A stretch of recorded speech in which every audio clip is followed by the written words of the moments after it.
Good morning, students. My name is K. Gopal Reddy. I am lecturer in zoology. Today, we will discuss to the topic is neural control and coordination. On that topic, we will discuss about brain, the structure and working mechanism of the brain.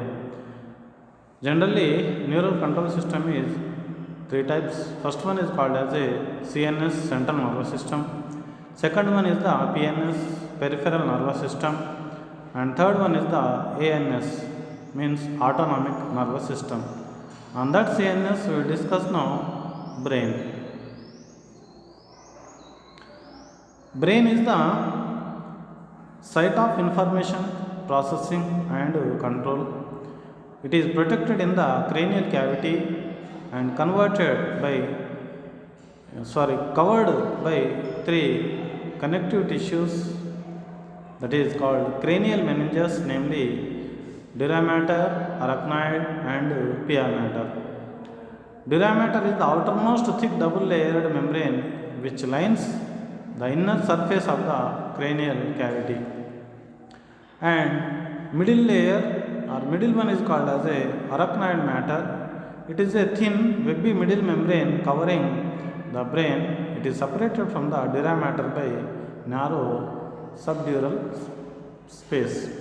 This is calling as a arachnoid matter. And next one is called as a pia mater. Pia mater is the innermost layer. It is thin innermost meninx which closely adheres to the brain. Pia mater is separated from the arachnoid membrane by subarachnoid space. So, innermost covering layer is called as a pia mater.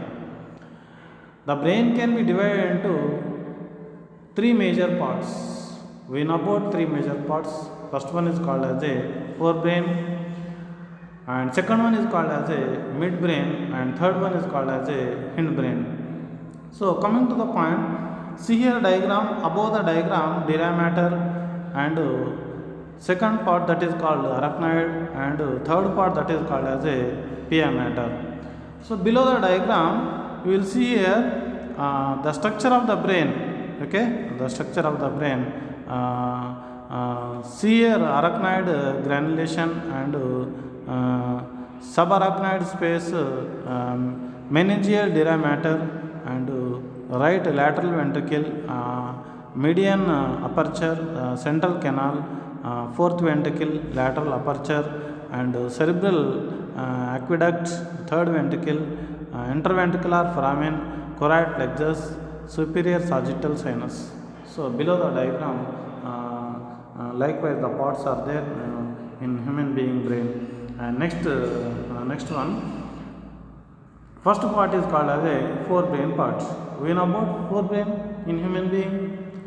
On that forebrain, they have a different types of parts. The first part is called as a olfactory bulb. Second part is called as a cerebrum, and next one is called as a diencephalon region. So, first part we will discuss now. First one is the olfactory bulb. It receives impulses pertaining to smell from the olfactory epithelium. So, olfactory bulbs are receiving what is that? Smell. With the help of nose, we are receiving smell. Okay. Next one is the cerebrum.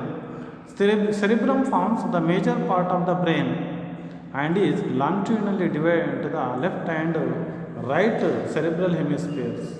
Okay. Left side and right cerebral hemispheres are present. So, by deep a cleft called as a longitudinal fissure. In between the deep fissure is called as a longitudinal fissure. The two hemispheres are right and left. Two hemispheres are internally connected by a transverse wide flat bundle of myelinated fibers beneath the cortex called as a corpus callosum. Okay, right and left part both it is connected. The connected part is called as a corpus callosum.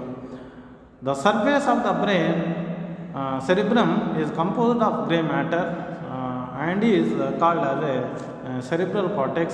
The neuronal cell bodies are concentrated in the cerebral cortex region. The surface of the cerebral cortex shows many convolutions. Convolutions means nothing but the fold-like structures are forming. The folds are called as a above the surface region, that is calling as the gyri part, and inner deepest part is called as a sulci part respectively. The gyri and sulci increase the surface area of the cerebral cortex region. See here the diagram, olfactory tract above the diagram and olfactory bulb, and what is that cribriform plate and olfactory nerves, nasal cavity, everything is present in this diagram. And next one is the what is that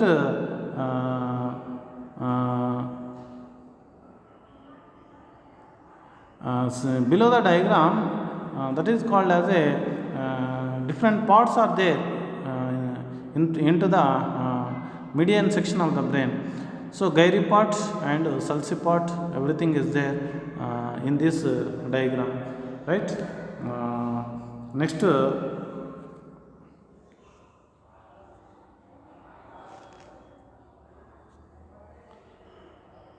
continuation. Cerebral cortex has three functional areas.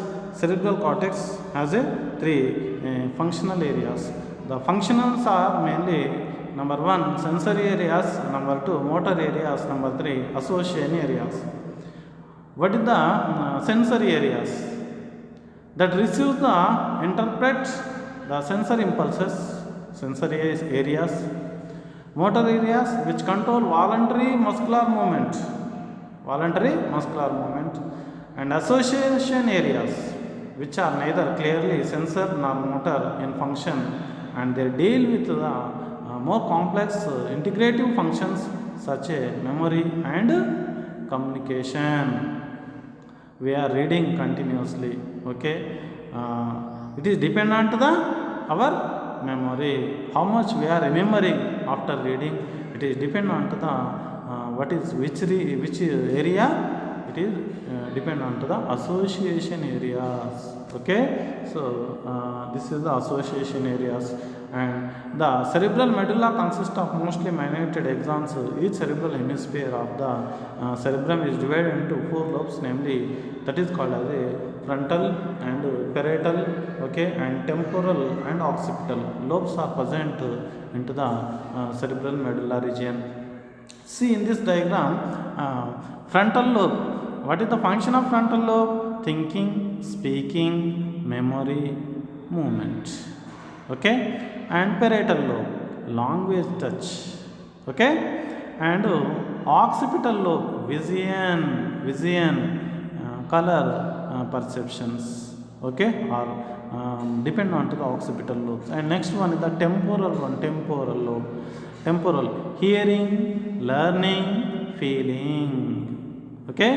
And brainstem, breathing, heart rate, temperature, these all are controlling brainstem, okay? And cerebellum region, balancing, coordination, okay? So this is the about different types of areas, sensory, motor and association areas.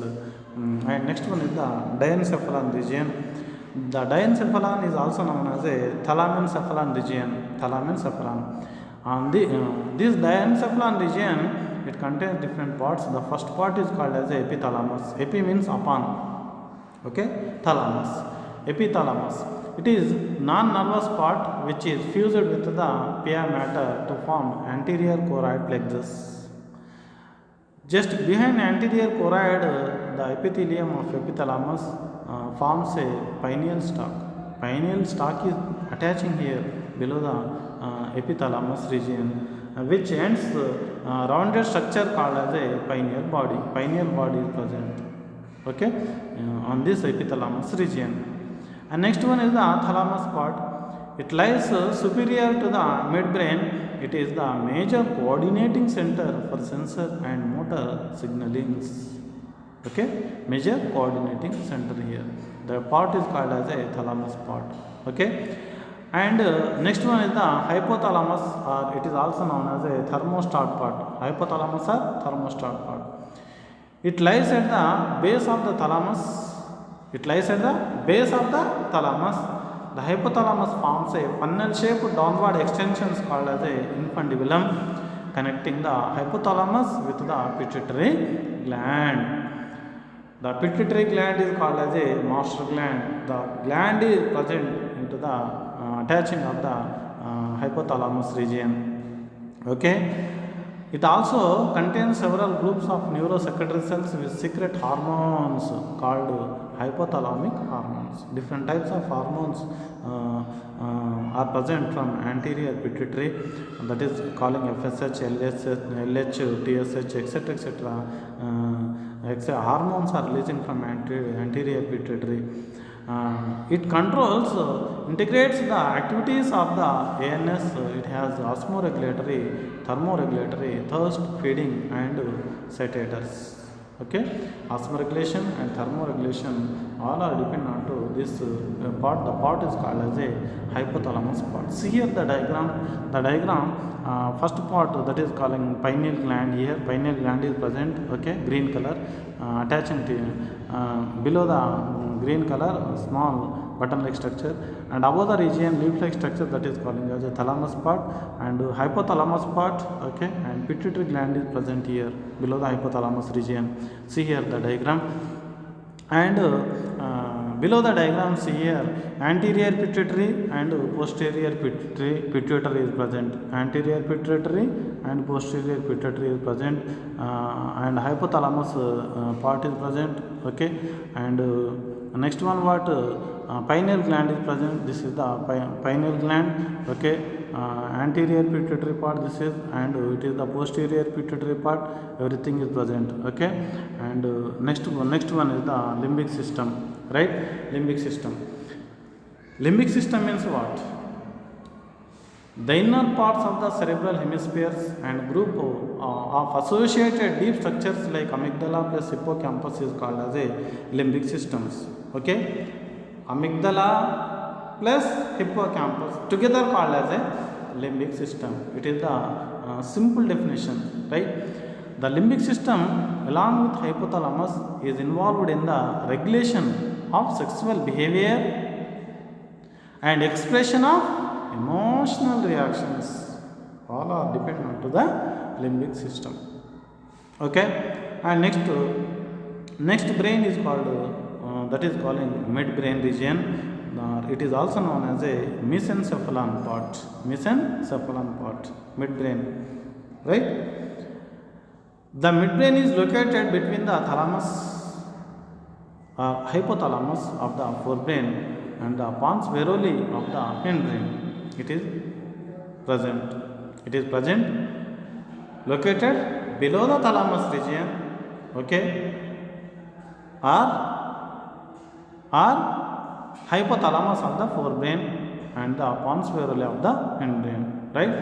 And next, the ventral portion of the midbrain consists of a pair of longitudinal bands nervous tissue called as a cerebral peduncles, or it is also known as a crura cerebri, or it is also known as a crus cerebrum. Okay, so these are present into the midbrain part, and the dorsal portion of the midbrain consists of 4 rounded lobes called as a corpora quadrigemina. Quadri means 4. Okay, 4 lobes are present, that is called as a corpora quadrigemina. The 2 larger anterior optic lobes are called superior colliculi, and posterior lobes are called as inferior colliculi. 4 lobes are present. 2 lobes are attaching into the eyes, or connecting into the eyes, superior colliculi, and inferior colliculi 2 are now connecting into the ears. Superior colliculi are connecting eyes, inferior colliculi 2 are connecting into the ears. That's why it is called as a corpora quadrigemina, right? The superior and inferior colliculi are concerned with the visual and auditory functions respectively. Okay, see here the diagram. Above the diagram, thalamus part is present, and corpus callosum And next one, what is that? Fornix septum, olfactory bulbs, hypothalamus, amygdala is present here, button-like structure. Okay, hippocampus is present, right, etc., etc. Below the diagram, everything is there. All parts are present into the below the diagram. It will become next slide also. Next one, last part is called as a hindbrain. This is called as a hindbrain part, right? Hindbrain. On that hindbrain, it contains different parts. The first part is called as a cerebellum. It is known as a little brain. Little brain. It is the second largest part of the brain. Okay, in various competitive exams, it will become either NEET, either MCET, etc., etc. It consists of two cerebellar hemispheres and a central vermis. Central region, it contains vermis part. Each cerebellar hemisphere consists of three lobes, namely anterior, posterior, and floccular lobes. It has a branching tree-like core of a white matter called arbor vitae, surrounded by a sheath of grey matter, cerebellar cortex. What is the arbor vitae? Arbor vitae is a white matter of the cerebellum region. Okay. And next one is the, what is that? Pons varoli region. Pons varoli. Okay, pons varoli means what here? It lies in front of the cerebellum, below the midbrain, and above the medulla oblongata region. Pons varoli. It consists of nerve fibers which form a bridge between the two cerebellar hemispheres. Two cerebellar hemispheres in between the bridge, that is called as the pons varoli. And it is the relay station between the cerebellum and spinal cord and the rest of the brain. Why it is called as a relay station? Okay, relay station between the cerebellum and spinal cord.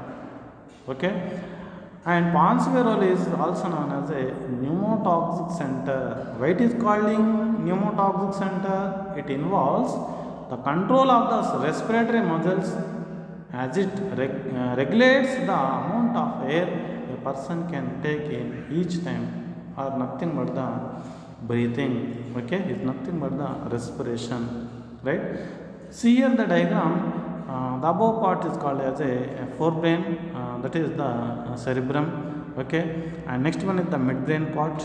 Below the midbrain is called as a pons varoli. It is also known as a pneumotoxic center, or it controls, it is called as a relay station also. And next one is the medulla oblongata.